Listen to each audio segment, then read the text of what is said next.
Gloire au Seigneur des Seigneurs. Gloire au Roi des Rois. Gloire à notre Dieu, il est bon. Nous venons proclamer ta grandeur, Seigneur Jésus. Nous venons proclamer ce qui est Dieu. Nous venons célébrer ton nom. Car tu es digne, tu fais des merveilles dans nos vies. Tu es bon, Papa, pour nous tous. En toi sont la gloire, la puissance, la grandeur, la splendeur. Alléluia. À tout ce que tu as fait dans le ciel, sur la terre, t'appartient. Merci Seigneur Jésus. À toi sont les règnes, la gloire et l'autorité suprême. Merci Seigneur Jésus. Merci pour tout. Merci Seigneur. Toi notre évangile. Toi le roi des rois, le Seigneur des seigneurs. La manne cachée, qui est le lion de la tribu de Juda. Nul n'est comme toi Seigneur, qui est unique. Merci Seigneur Jésus. Gloire à ton nom. Alléluia. Gloire au Seigneur Jésus-Christ. Alléluia. Béni soit ton nom, Seigneur. Amen. Béni soit ton nom, éternel Dieu des armées. Alléluia. Béni soit ton nom, le puissant créateur. Le Dieu vivant et le véritable. Nous te rendons grâce, Seigneur. Nous te bénissons, ô Dieu puissant, et nous te magnifions. Amen. Reçois l'honneur qui t'est dû. Tu es merveilleux, Seigneur, notre Dieu. Amen. Honneur et gloire soit à toi seul, notre Père. Alléluia. Parce que tu es merveilleux. Toi qui nous donnes l'opportunité de pouvoir parler encore de ta part aujourd'hui. Tu es merveilleux, Seigneur, notre Dieu. Amen. Gloire et honneur te soient rendus à jamais. Amen. Merci, Amen. Seigneur Jésus-Christ. Alléluia. Bien-aimés en Christ, Seigneur, notre Seigneur, nous vous disons shalom. Alléluia. Que la paix de notre Dieu soit dans vos maisons, Amen. soit partout où vous vous trouvez. Amen. Et que la grâce qui nous a amenés vous soit accordée en abondance. Amen. Merci, Seigneur Jésus. Bien-aimés, nous sommes aujourd'hui un grand jour. Nous allons parler d'un sujet très très important que le Seigneur nous a inspiré. Vous allez entendre des choses très importantes. Le Seigneur est merveilleux. C'est pour notre bien que le Seigneur nous parle. Avant de pouvoir commencer et de parler du message d'aujourd'hui, je voudrais apporter quelque chose qu'un internaute, qu'un de nos frères nous a recommandé. C'est une réponse à une question qui nous a été posée. Pourquoi, dans notre message passé, nous avons parlé nous avons dit que la Cananéenne avait déplacé une montagne.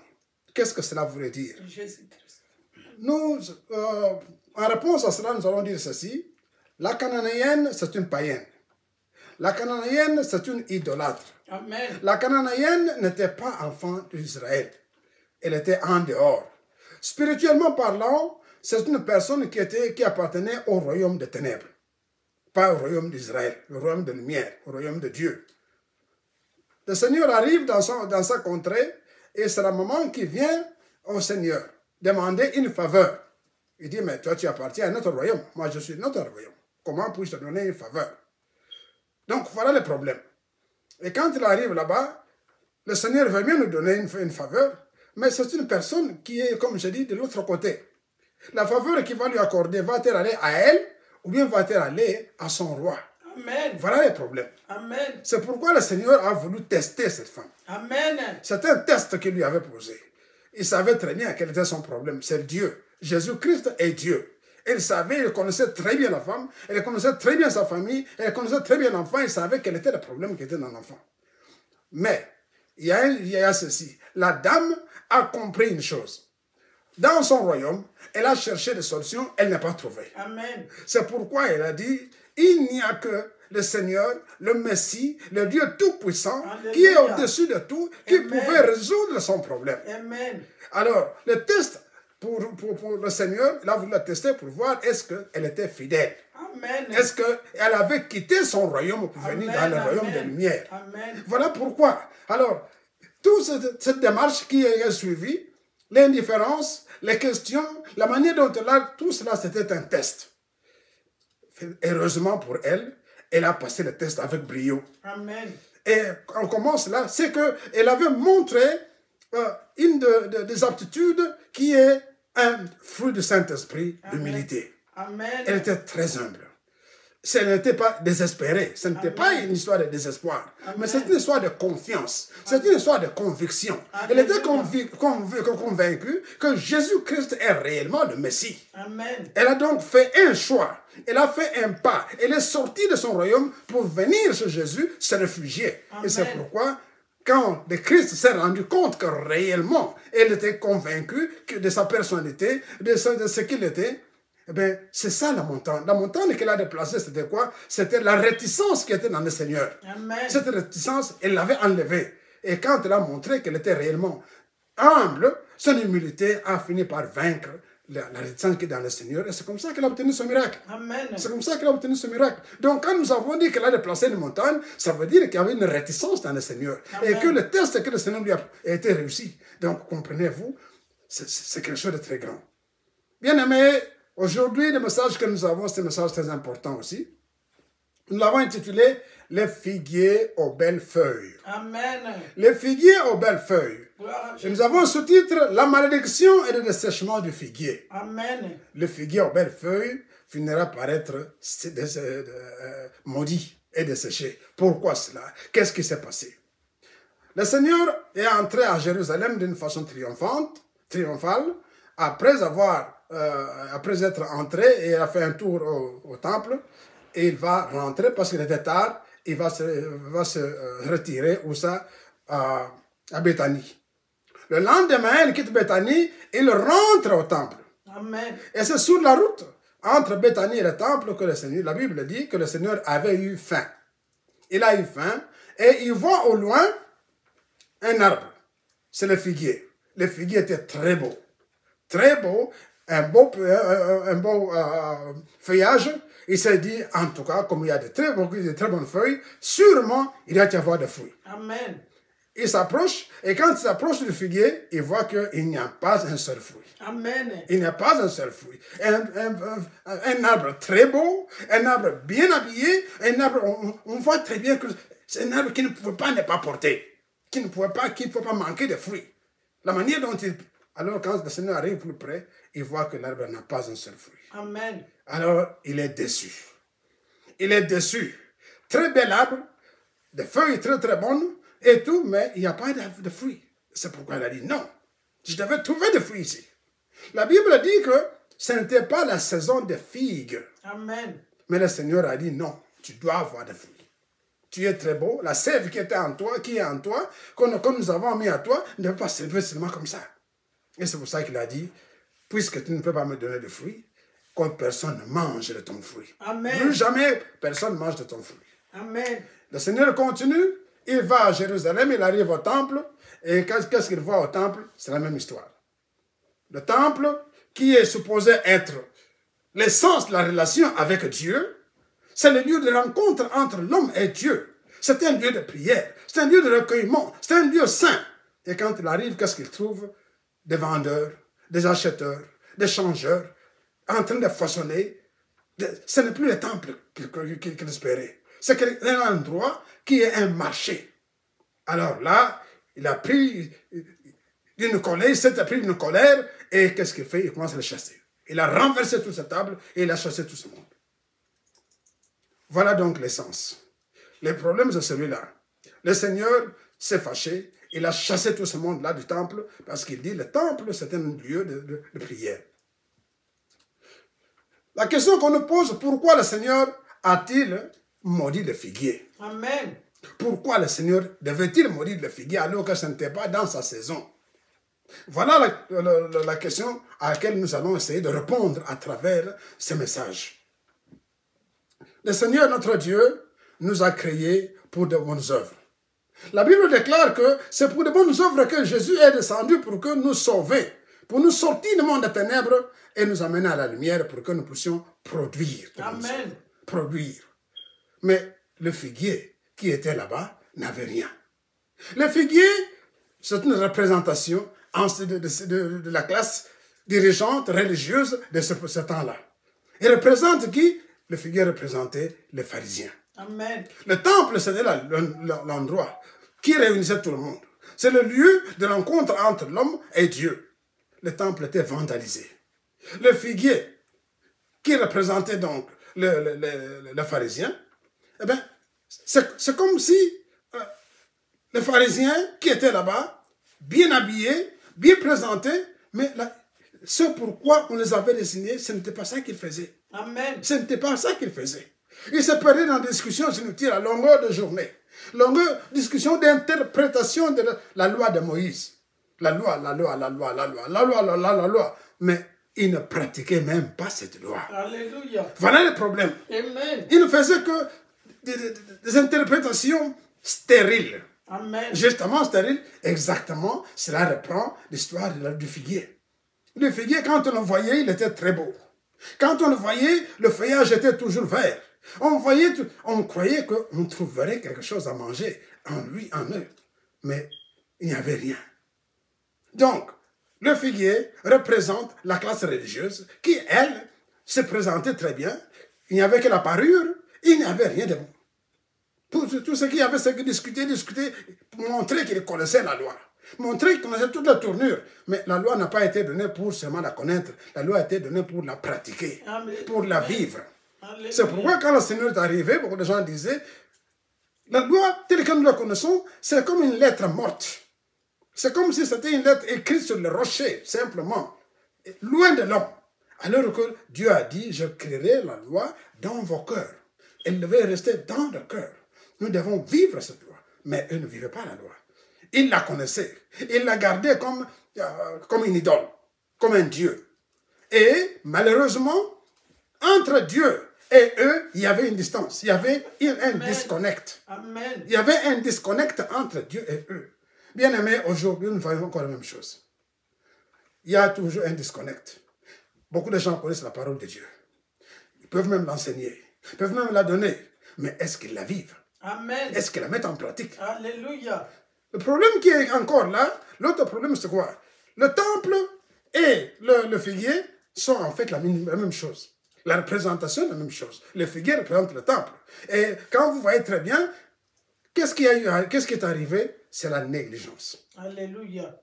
Les hommes que Dieu, sur qui il comptait, qui devaient amener le peuple à la connaissance de Dieu, ils ne faisaient que se pavaner eux-mêmes, ils se souciaient d'eux-mêmes.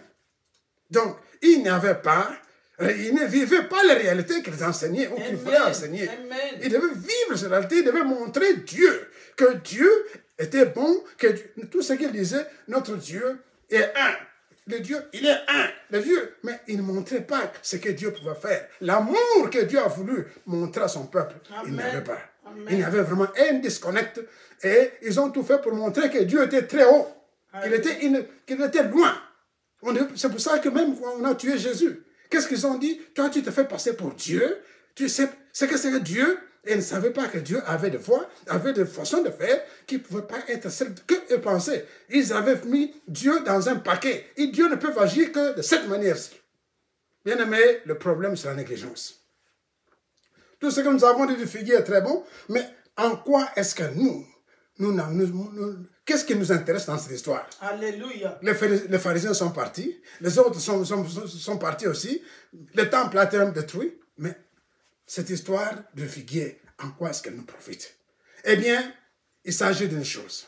La Bible déclare, dans Jérémie chapitre 48, verset 10, « Maudit soit celui qui fait avec négligence l'œuvre de l'Éternel. Amen. Maudit soit celui qui éloigne son épée du carnage. Alléluia. Maudit soit celui qui fait avec négligence l'œuvre de l'Éternel. Celui qui fait avec négligence le travail de Dieu finira par être sec. Amen. Il sera maudit. Et c'est une malédiction qui va aller non pas seulement sur lui, mais de siècle en siècle. Alléluia. Et qui va descendre dans tous ses descendants. Tous seront secs. Amen. Bien-aimés, nous devons faire attention avec le travail de Dieu. Amen. Nous devons faire attention avec le travail de Dieu. Malachie, chapitre 2, versets 2 et 3 dit ceci. Si vous n'écoutez pas, si vous ne prenez pas à cœur de donner gloire à mon nom, Alléluia. dit l'Éternel des armées, j'enverrai parmi vous la malédiction.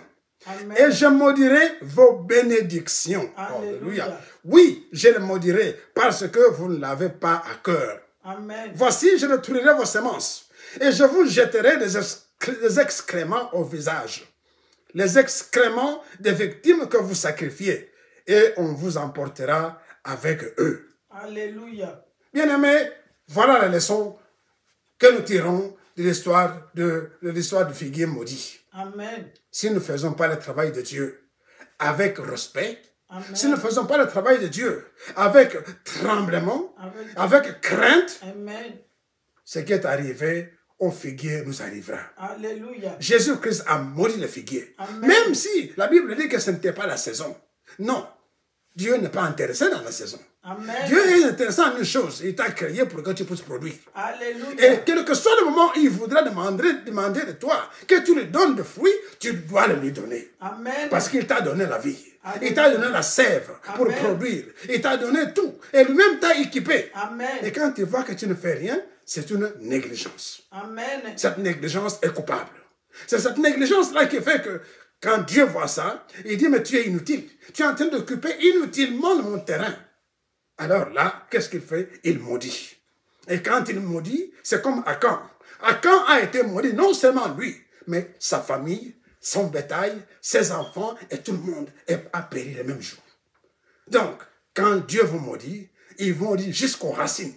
Le figuier avait séché en un jour. Amen. En un seul jour, ce qui est impossible dans la nature. Une nuit. En une nuit. Amen. En une nuit, le Seigneur leur a dit que personne ne mange de toi. Le lendemain, quand ils sont passés par là, il était déjà sec. Et la Bible dit jusqu'aux racines. Alléluia. Bien-aimés, quand on fait le travail de Dieu avec négligence, vous séchez jusqu'aux racines. Vous allez sécher. Vous serez frappé de malédiction. C'est quoi négliger le travail de Dieu? C'est beaucoup de choses. Si un pasteur construit une église ou est en train d'équiper une église, vous venez voler des chaises de l'église. Vous avez fait le travail de Dieu avec négligence. Alléluia. L'homme de Dieu passe et derrière lui, vous commencez à jaser. Oh mon Dieu, vous le voyez comme ça, vous pensez qu'il est comme ça, vous pensez que c'est ça, et vous dites ça aux autres. Des choses que vous ne connaissez même pas. Des choses que vous n'avez même pas, vous n'avez pas fait d'investigation là-dessus. Vous commencez à médire sur la personne. Des choses que vous ne connaissez même pas. Vous êtes en train de faire le travail de Dieu avec négligence. Amen. Vous serez frappé de malédiction. Nous sommes en train d'envoyer la parole de Dieu par la voie des ondes à l'Internet. Et vous êtes là. Votre travail, c'est comment détruire ce travail. Comment chercher à bloquer ça. Comment chercher pour que les gens ne voient pas ça. Pour que les gens... Et vous commencez à faire des choses. Vous n'êtes pas en train de faire ça à moi. Vous êtes en train de faire ça à Dieu. Amen. La parole que nous donnons, c'est la parole de Jésus-Christ. Je n'invente pas une parole. La parole que nous sommes en train de donner, c'est la parole de Jésus-Christ. Quand vous êtes en train de vous intercaler pour bloquer cette parole, vous ne faites pas à moi. Vous faites ça à Jésus-Christ. Amen. Seigneur a dit à Saul, Saul, Saul, pourquoi me persécutes-tu? Amen. Beaucoup de gens sont en train de nous persécuter. Ils croient que c'est nous qui les persécutons. Ils croient que c'est notre travail qui détruise. Non, c'est Jésus que vous persécutez. C'est le travail de Dieu que vous êtes en train de bloquer. C'est le travail de Dieu que vous êtes en train de lapider. Bien-aimés, vous connaissez vous-même. Ce qui est arrivé au figuier, c'est la malédiction. Donc, ce que je veux dire, bien-aimés, nous devons faire attention. Si le diable vous maudit, Dieu va vous bénir. Amen. Dieu va vous délivrer. Mais si c'est Dieu qui vous maudit, personne ne peut vous délivrer. Alléluia. La Bible est claire, si Dieu ferme, personne ne peut ouvrir. Amen. S'il ouvre, personne ne peut fermer. Si Dieu vous maudit, personne ne peut vous délivrer. Alors, faisons gaffe. Faisons attention à ce que nous faisons. Faisons attention. Parce que si vous venez essayer de bloquer le travail de Dieu, cela alors ne sera pas bien pour vous. Malheureusement, ce n'est pas seulement pour vous, individus, mais ça va aller jusque dans la lignée, dans votre descendance. Amen. C'est pourquoi, bien-aimés, nous sommes là pour vous dire, faisons les choses sérieusement. Nous devons travailler avec tremblement. Nous devons travailler, nous devons avoir la crainte de Dieu. La crainte du travail de Dieu. Parce que la négligence est dangereuse. Surtout pour les choses de Dieu. Elle est très dangereuse. L'excuse du temps, la saison est futile. Car nous devons être disponibles à servir Dieu en tout temps. Amen. Disponibles. Nous devons nous disponibiliser pour travailler pour Dieu. Et nous devons alors tout faire pour que le travail de Dieu puisse aller de l'avant. Puisque c'est pour ça qu'il nous a créés. C'est pour ça qu'il nous a équipés. C'est pour ça qu'il est venu mourir et prendre nos mauvaises choses afin de nous donner sa vie. Amen. Donc, le rôle du figuier est de produire des fruits et non de se soucier pour soi, pour sa fierté. Et cela sans rien en nourrissant pour le cheminement spirituel. Nous devons voir à ce que l'esprit puisse dominer. En négligeant le travail de Dieu, on devient complice du destructeur, du malin et de l'ennemi de Dieu. Servons le Seigneur avec sérieux, avec crainte, avec dévouement et tremblement. Amen. Bien-aimés en Christ, nous devons nous repentir de toute négligence pour le travail du Seigneur. Nous devons nous repentir. Bien-aimé, si tu sais, si le Saint-Esprit vous convainc que vous avez fait quelque chose qui n'est pas bon, pas bien pour le travail du Seigneur, repentez-vous. Amen. Maintenant, c'est le temps. Ne dites pas que vous ne saviez pas. Vous êtes en train de nous entendre si vous avez fait quelque chose, d'une façon ou d'une autre, de loin ou de près, qui porte préjudice au travail du Seigneur. Repentez-vous. Et surtout, ne le faites plus jamais. Que le Seigneur vous bénisse. Amen. Ce que nous voulons, c'est que vous soyez dans la paix. Amen. Ce que nous voulons, c'est que vous soyez dans la joie. Amen. Ce que nous voulons, c'est que vous puissiez prospérer à tous égards et que votre âme réellement puisse prospérer. Amen. Afin que vous puissiez jouir du bien de l'Éternel. Amen. Que le Seigneur vous bénisse. Alléluia. Que le Seigneur vous accorde sa paix. Amen. Que le Seigneur tourne sa face vers vous et vous donne la grâce. Amen. Que le Seigneur fasse luire sa face sur vous et vous donne la paix. Au nom de Jésus-Christ, nous avons prié. Amen. Amen.